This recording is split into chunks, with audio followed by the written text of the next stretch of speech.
Welcome, beloved listeners, to our podcast, a place where we share life experiences through the lens of faith and find common ground in being loved by God. I'm Lorraine Hess here with Erica Strong, and we are beloved daughters of God. It is our goal that you are beloved by God too. Hey, Erica, how are you? Good. How are you, Lorraine? I'm super excited today. Me too. This subject on self-care, physical, emotional, spiritual. I'm very excited to introduce our next guest, which is Remi Bauer, and I'm going to tell you a little bit more about her. But let's get started in prayer, and then I'll introduce her.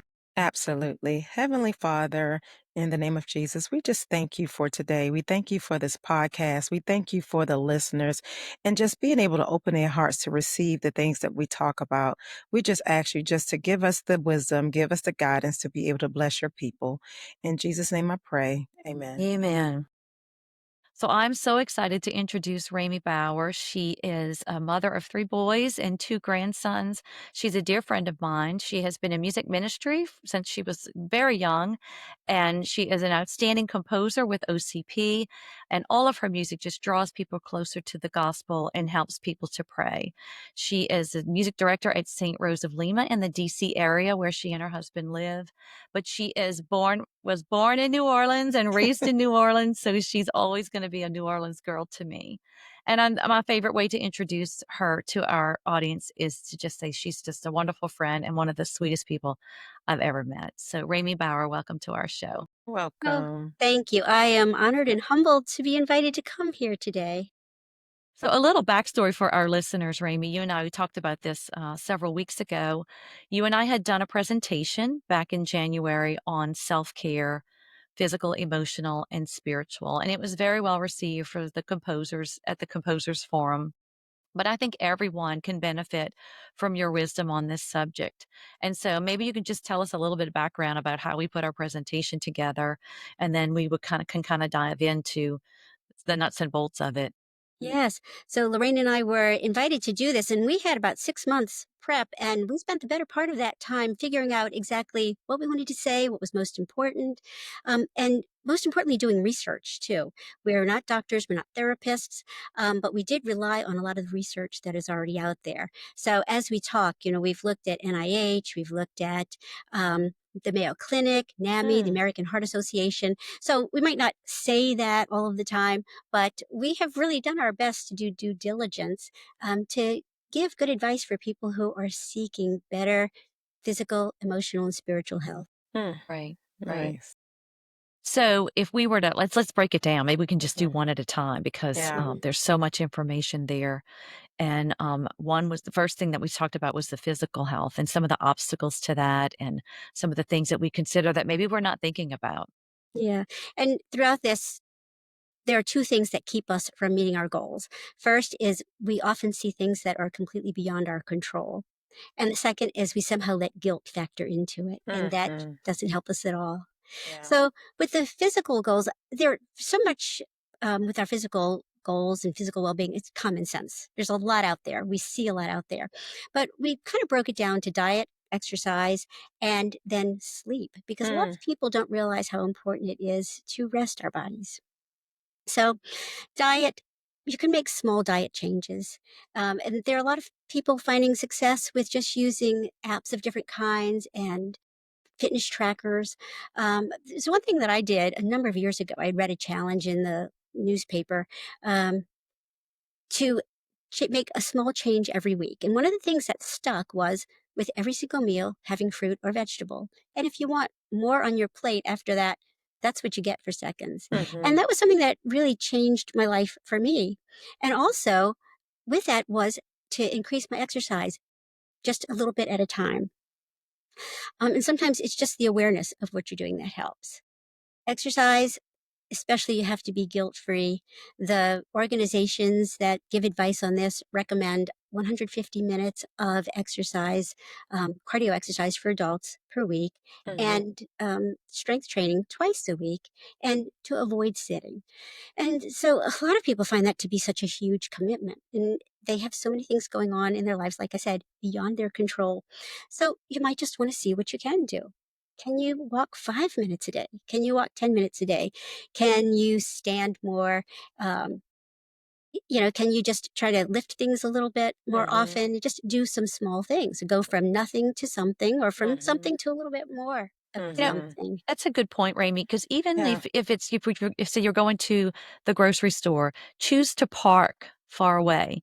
Just get some additional steps, right? If you're meeting with someone at work, choose to go meet at their office instead of yours. So you just get another 500 steps in. There's the little things that make a difference when Yeah. they start to add up. Yeah. Little things. I And just again, guilt free. I yeah. go to the gym and I have for a number of years. Mhm. And I put my things out the night before, but Monday morning, that alarm goes off, and I think to myself, okay, Mm. the first thing I'm not going to do today is on the first day of the week, I'm not going to fail first thing today. Right. And there's no place for that in our lives. Yeah. Because we do have a lot of excuses. And another thing too that people can do in the privacy of their own homes is there are tons and tons of videos out there for people who have mobility issues to sit and do whatever exercises they can, beginning yoga, beginning everything, 5-minute workout, 10-minute workout. So there are things that you can just find. And I have, especially during COVID, I was able to, um, use a number of these things that Mhm. just help me keep moving. Yeah. So, there's a lot out there. And what do Yeah. you say, I some started people what were you saying, Erica? I started giggling when you said to park further away from your parking space because I am known in my family to always get the close parking spaces because when I'm driving to the location, I'm like, God, you said I can ask for whatever I want. I want a good parking space and I want to go. But to your point, Remy, I see what you're saying. It's just a small. Yes. Yeah. And along with those things, of course, if you feel like you need big change, go Mhm. to your doctor Mm. and keep your medical appointments. And, one of the things that I try to do is put that on my calendar that I'm going to make those appointments because we all know that making the appointment is the hardest part, not going to the doctor, not keeping up with that. Make sure you're getting your blood work done. Make sure you are doing all the things that you know that you need to do, especially as we age. Mhm. And then sleep. Mhm. Um, in society, this society does not get enough sleep. No. Agreed. NIH recommends that adults get 7 to 9 hours of sleep a night. And that's sometimes unimaginable for some of us.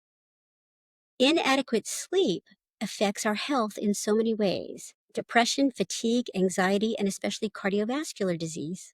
Wow. People just do not realize that. Yeah. I didn't realize that when we were I doing our didn't. research, and, Yes. it was Yeah. very Wow. eye-opening to me about sleep, and I think about people that I know that snore a lot or have I'm like, they might need some kind of sleep test to see they might think because they're in bed 7 to 9 Yeah. hours that they're getting a lot of sleep, but they might not be. Yeah. And in my own life, that I was having some cardiovascular issues a number of years ago.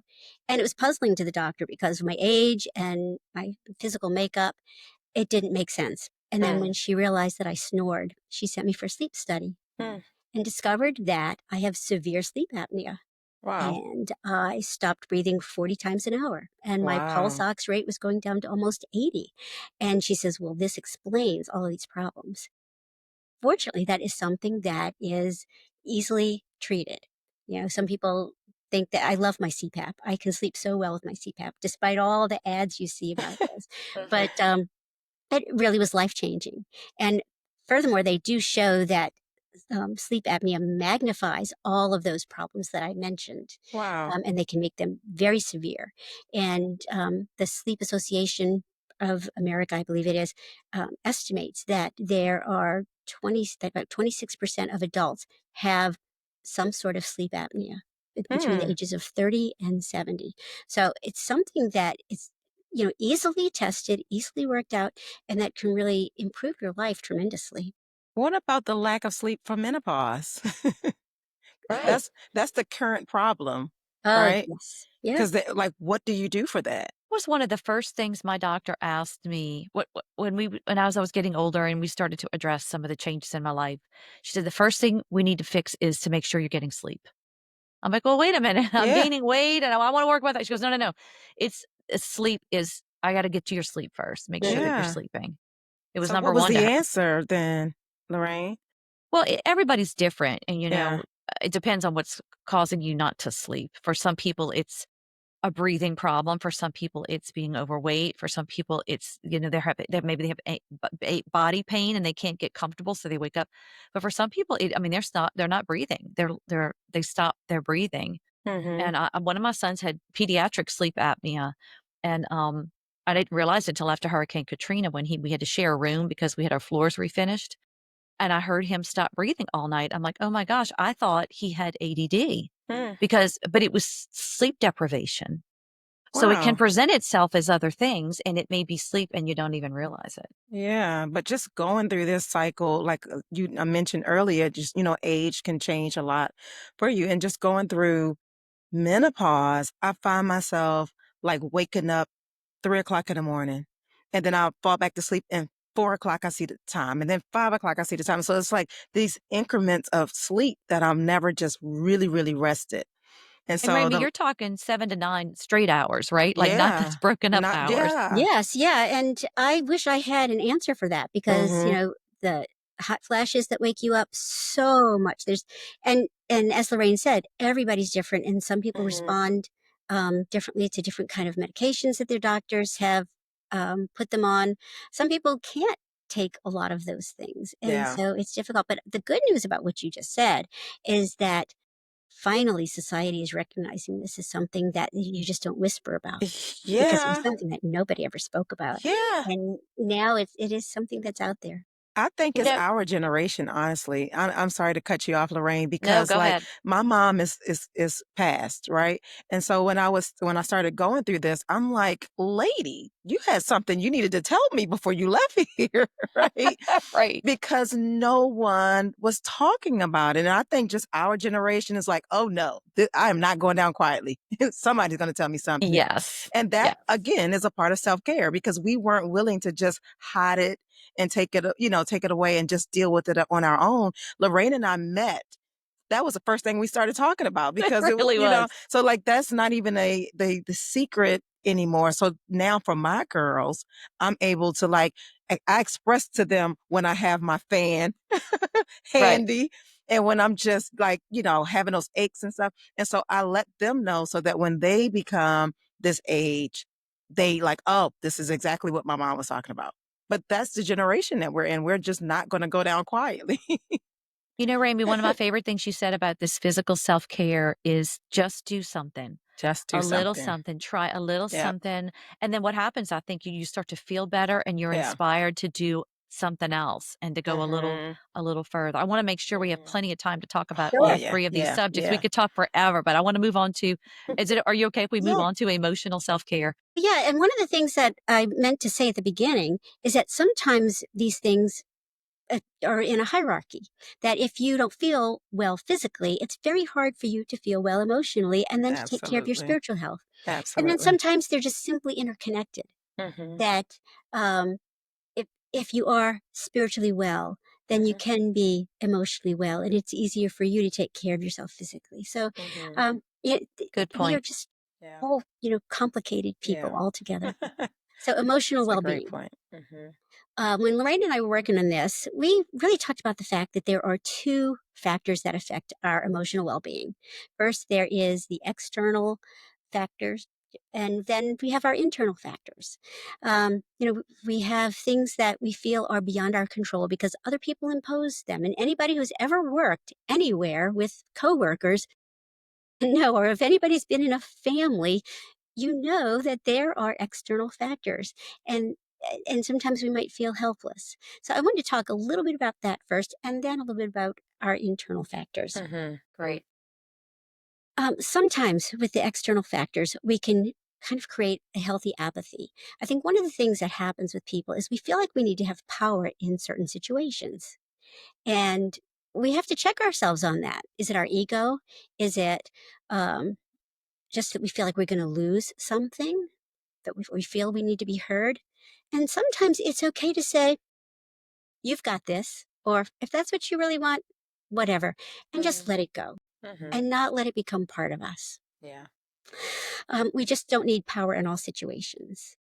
Find a good support system. If you are in a workplace or in a family where you are having a lot of these struggles, find people that you can trust that you can discuss these things with and kind of unload and just get it off.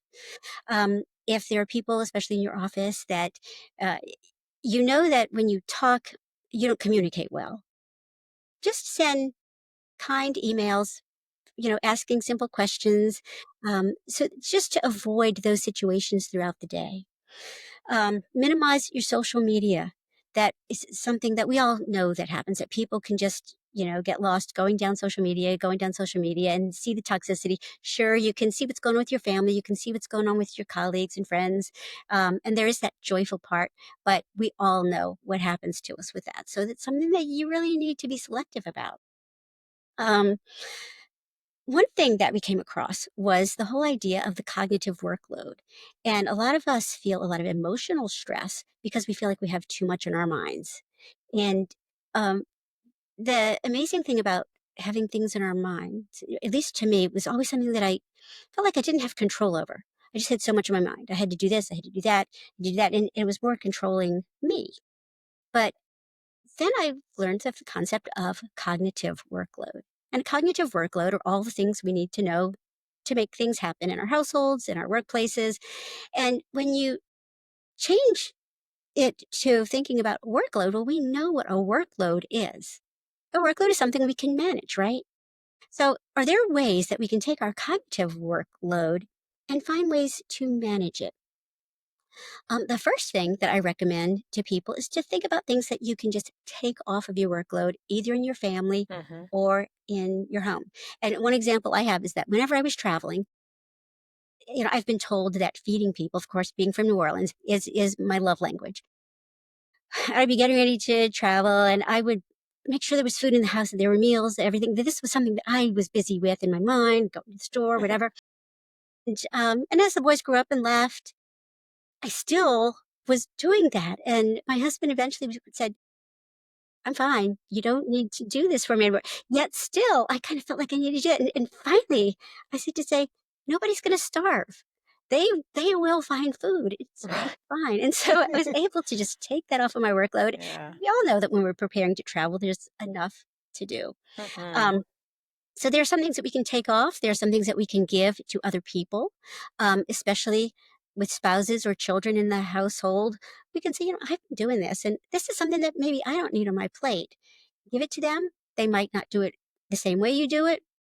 That's fine. That's important. That's important to be Oh my okay with god. that. Yeah. Let them do it their Yeah. way. Or some Mhm. Mhm. things can just be, completely dropped or forgotten. Also, with our work days, sometimes we do little things like we know we have 5 meetings that day. And we have to remember to leave at this certain time or to call this person at this certain time. And it takes up space in our minds.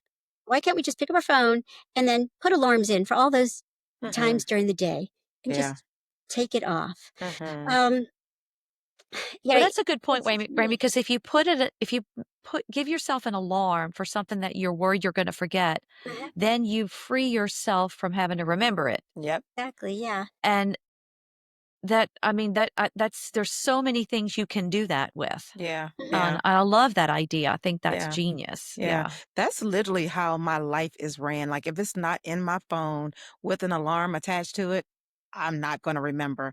And I found that when I started doing that, there was this ease of like like you're going through the day, like I can't forget, I can't forget, I can't forget. Now I don't have to think about it until my alarm reminds me, oh, got a podcast. Oh, gotta call somebody. So like it just helps to do that. But one of the things that I do at night is I write down everything that I accomplished that day, right? So that gives me that burst of you know, energy like, hey, I've done something today, right? And then for the next day, I write down what is my non-negotiables, my three top non-negotiables that day that I need to get done. One, I need to call my CPA. Another one, I need to talk to my mother-in-law. Another one, I need to clean out my closet. Okay, got my non-negotiables. So if Mhm. anything else doesn't get done that day, those top three is going to get done. So then it helps to relieve me from all of the other things that may be Right. on the list. Yeah. Yeah, certainly. And I live by a to-do list for work at the beginning of the week. A lot of them are things that I have to do every week, but a lot of them are not. Taking care of certain little things, all these things that come up. And I'm always, always going back to that.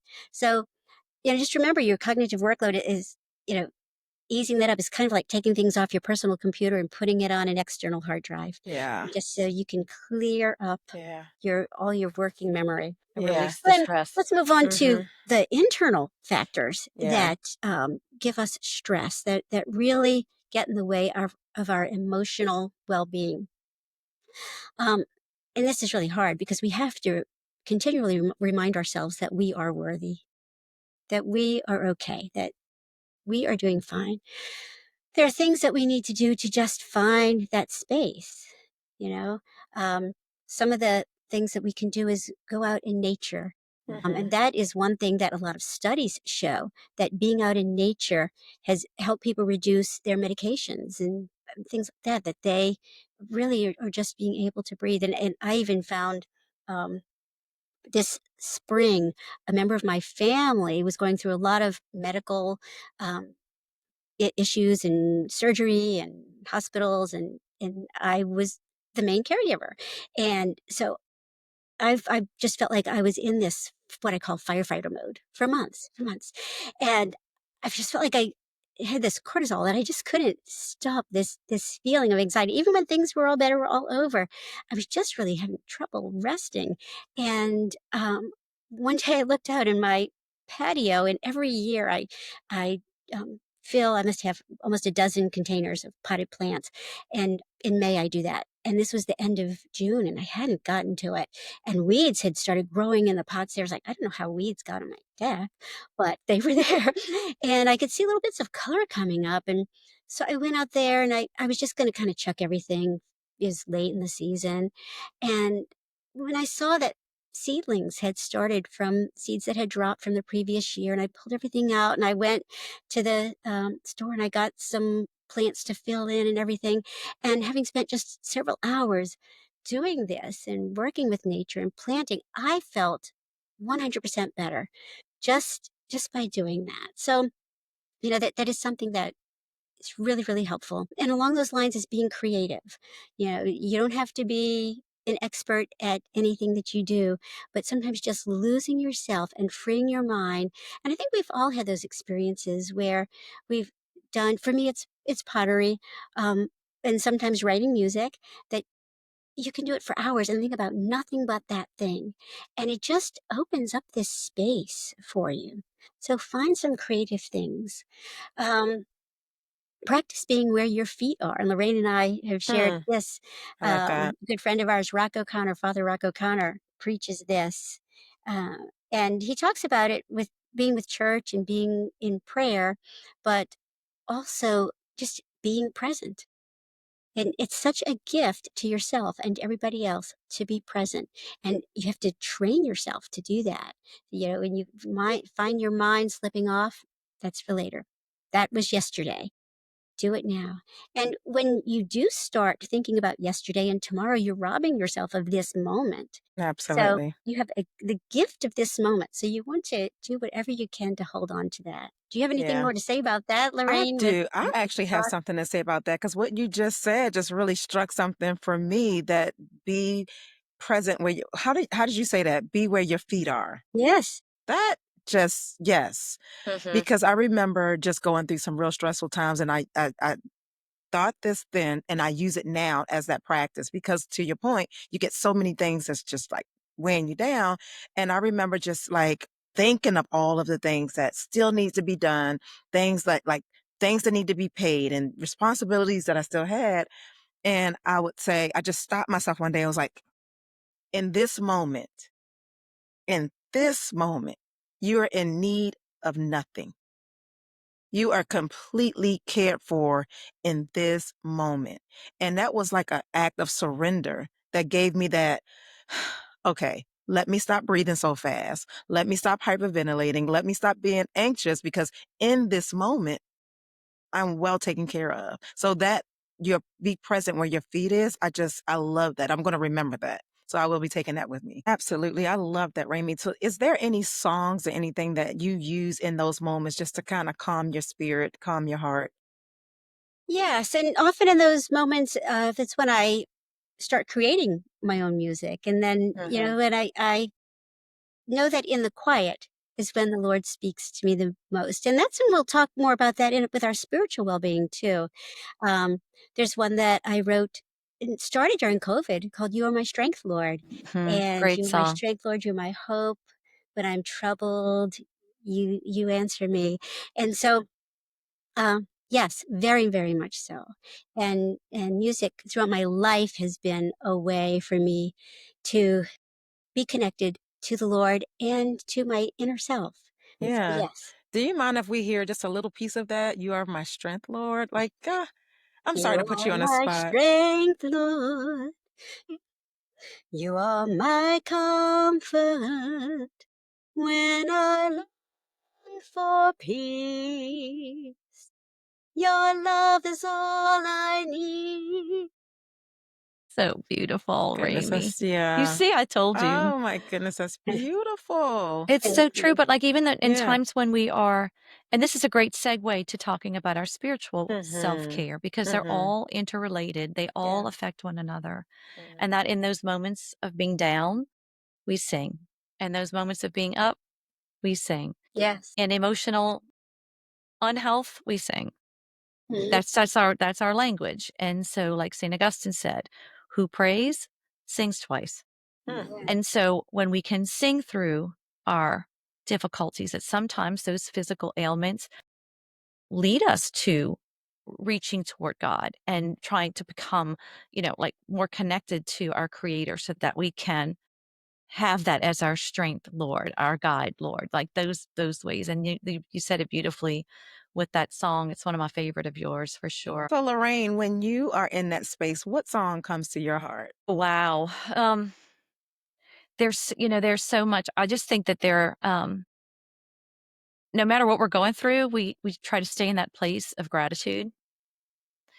And and so, there's this one song I wrote called "A Prayer of Thanksgiving." And so, like, no matter whether I'm up or down, if I can go to that place of gratitude, and it's Mhm. a song I wrote with Jamie Diliberto. It was on the See the Miracle project, and the way the refrain is like, no matter like, I can't give back enough to God. There's no way I can keep up with the blessings that the Lord has done for me, but I can thank Him. And so if I have and so the text the verses go, if I could count all the numbers and if I could count up all the blessings in my life, it would take an eternity for they number like the stars. Wow. And so and you take that further, so what can I do? And it's I can thank you. And it goes like this. Let me thank you and let me praise you and let me love you with every beat of my heart. Father, use me that I may serve you. I hunger just to be who you created me to be. Just let me thank you. And it just kinda gets me in that place of remembering all the blessings that I have, and then sometimes the yuck just kind of floats away. Oh, I love that. You guys are just blessed and super talented. So thank you for lending that to us. Cause like for me, it just made my heart just feel so at peace. And something that our producer said that when you praise, the enemy flees. So using worship as a way that you just make the enemy, the problems, and just those things just go away because he can't stand being around that kind of praise. So what you just did for us is a blessing. I Thank you wanna I guys. wanna ask you, Raimi, too, because some people really struggle with spiritual self-care, and maybe they don't even know what that means. How do we take care of ourselves spiritually? How, when we were not comfortable with prayer or we're in a bad place or we're angry with God, um, what are some of the things that you recommend people to just like you said, go that next step or do something? What would you say? Yes. And I do think this is the hardest part because people forget that they are worthy, that all they look at are their failings. And if God can love us despite all our vulnerabilities, can love our vulnerabilities, who are we to not feel as if we are lovable? And I think that that is a big hurdle for a lot of people. Um, things that you can do. And I think the number one thing, and when we surveyed our group at the time, the number one thing was to find that quiet, to find the quiet space, because so often God's voice can be heard the loudest in the quiet. And you listen for God's voice. And again, also music comes from the quiet. Yeah, that's where my music comes from, the quiet, so much. Um, some of the things too is leaning towards scripture. One of the things I like to do is listen to a daily app with readings. In the Catholic Church, they have daily readings, and I imagine that in other religions there are daily readings there, but there's so many apps available that sometimes I just start my day with. It's just a 6-minute thing. Though the app that I chose doesn't really have a sermon, but they have a lot of questions to ask yourself at the Mm, end. What does this mean to you? What's God asking of you today? I think service for people and answer the call is the biggest thing for me as far as being close to God. I always feel as if, what do they say? God doesn't choose the able, but he enables the chosen. mhm, Um, to help me, I know that I could not do the job I do as a music director at my church. I know that I could never write one note of music without the Lord's help, without the grace from God. I know that beyond a shadow of a doubt. And so just being open to what God is asking us to do, just this openness. And I also feel, like I said, service to others, mm, whether it be through music mhm, ministries or just in our daily lives, mhm, through kindness, through recognizing the humanity of others, through appreciating the humanity of others, and finding God in all things and in all people. Sometimes it's difficult, but God is certainly there. But I would go back to the thing that you said in the beginning about being guilt free. Like Yes. sometimes we have phrases in our life, phases in our life where we can spend an hour in prayer in the morning, or we can pray a rosary, or we can go, you know, do more things. And then there are other times when, all we can get off our lips is, Jesus, I trust in you. mhm, Jesus, I love you. Thank you for today. mhm, Help me. I'm mhm. drowning. Yeah, And the Lord knows where we are. And like you yeah. said, give yourself some grace and be Mhm, Mhm. kind to yourself. That's what this podcast is all about, is knowing that we are beloved by God, and that in all of these self-care things, that just remember that we're loved by God. And then in that spiritual space, when we feel like maybe we're not doing enough, just know that God loves our effort. And if we're in that quiet, the Lord will reveal to us if we should be doing a little more. Yeah. And one of the things we kind of glossed over just a little bit too, because we skipped right off to the spiritual, but this goes with the spiritual and emotional well being with the gratitude journals. mhm, And mhm, that there are studies from UCLA and mhm, NIH about the effectiveness of gratitude journals. And Erica, it's kind of similar to what you said about your accomplishments for the day. mhm, At mhm, the end of the day, you write about all the things you're grateful for.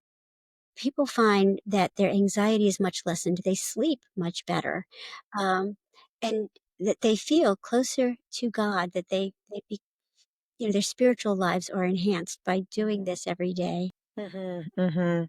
Gratitude is huge. One of the songs that always pulls me into it is CC Winans. I think I told you this one time, Lorraine, "The Oh, Greatness of God," love because it. it takes your attention away from all the issues, all the concerns, all the problems, and you are focused on how great God is. And so while you're focusing on that, I'm thinking about every time I thought that I wasn't gonna make it through something. Oh, well, here I am. I made it through. Every time I thought it wasn't gonna work. Oh, well, it worked, or if it didn't, God directed me in another path.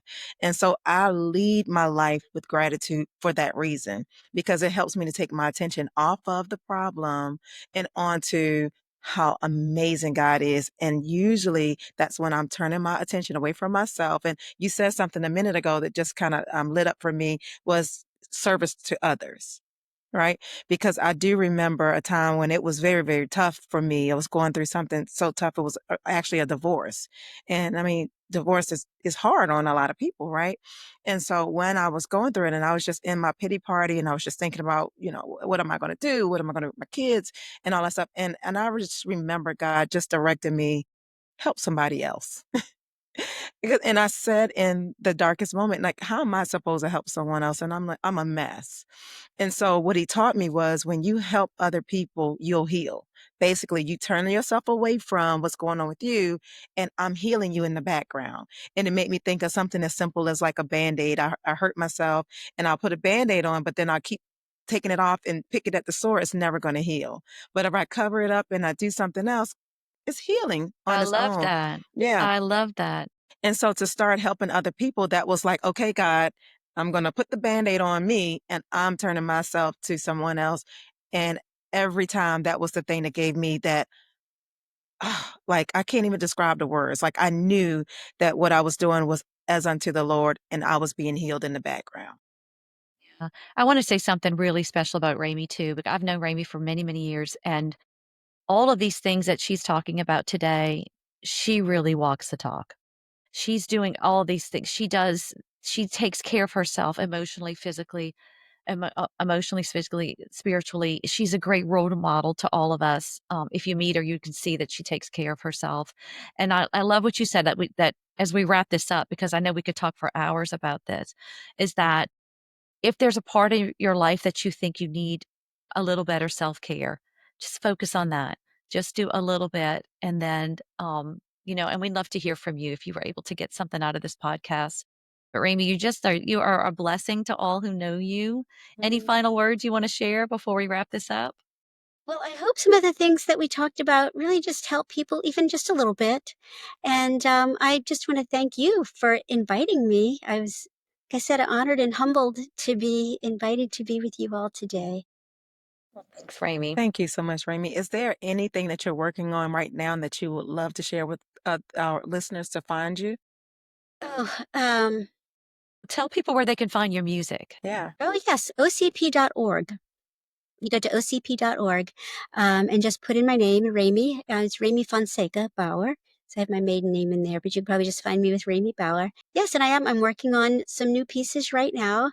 I'm working on a piece that a colleague asked me to write about service, even in our, uh, even though we don't feel able or complete, even in our Mhm. brokenness, I should say. Mm. So often we sing about our service just to serve. We need to go out and serve. We're called to serve, but we don't address the fact that we are broken yet. God is going to complete in us what He has begun. So I've been working on that a little bit, and I'm in the process of doing some editing with that. Yeah, I Oh, I'm love that, looking Rami. forward Remember, to I it. just said that. Like when guys like help other people, I'm like, I'm a mess. Right. Exactly. But yet I still did Yeah. exactly what he said. Good stuff. Yeah. Oh, awesome. Oh, Good great stuff. show, Thank Rami. you. Thank you so Yeah. much for Thank being you. with us, and God bless you in your ministry. Thank you. Mhm. Thank you. Thank you.